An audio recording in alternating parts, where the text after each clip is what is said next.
Season 1, Episode 6, The Historian, Who Learned to Live in the Present. In this story, we meet Dr. Silva, a history professor who spent his life analyzing the past only to find himself unable to see his own future. The call came not with a footnote, but with a period, a jarring final stop to a life he had charted with such careful precision. For 40 years, Dr. Silva's world was a library. His domain was a universe of dates, facts, and meticulously documented events. He spoke a language of causation and consequence, of rise and fall. He was an archivist of human experience, a man who believed that by understanding the past, he could truly understand the present. His identity was wrapped in the certainty of history, the comfort of knowing that even the most chaotic events could be explained with enough research. He knew how to find the right answer in any book. The diagnosis, prostate cancer, was a chapter he had never read and a subject he could not master.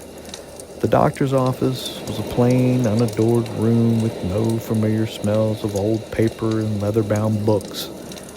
The news was a chaotic, unresearched event in his otherwise meticulously lived life. He felt his carefully constructed identity as an intellectual, a man of knowledge, begin to dissolve.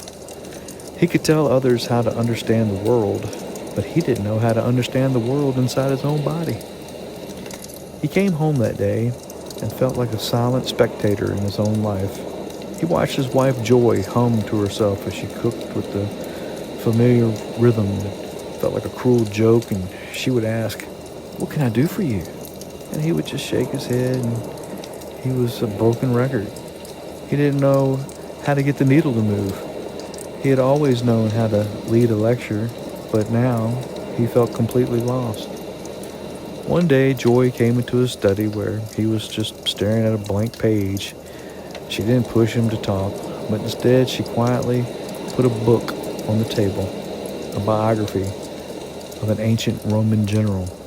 She sat down beside him, her hand on his, and said, "Silva, Enrique, you always told me that even the greatest leaders, when facing their greatest battles, sought counsel from their most trusted advisors.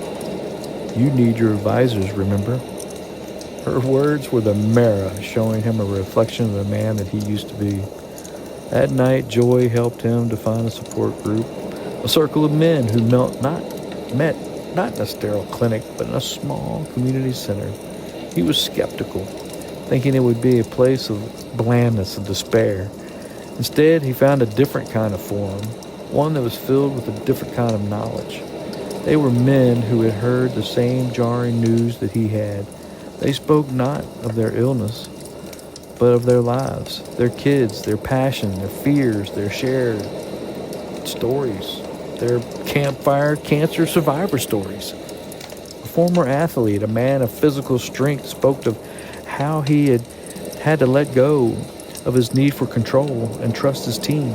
He said his pro-state attitude wasn't about being a superhero, but it was about finding courage to listen to other voices and find strength in their shared experience.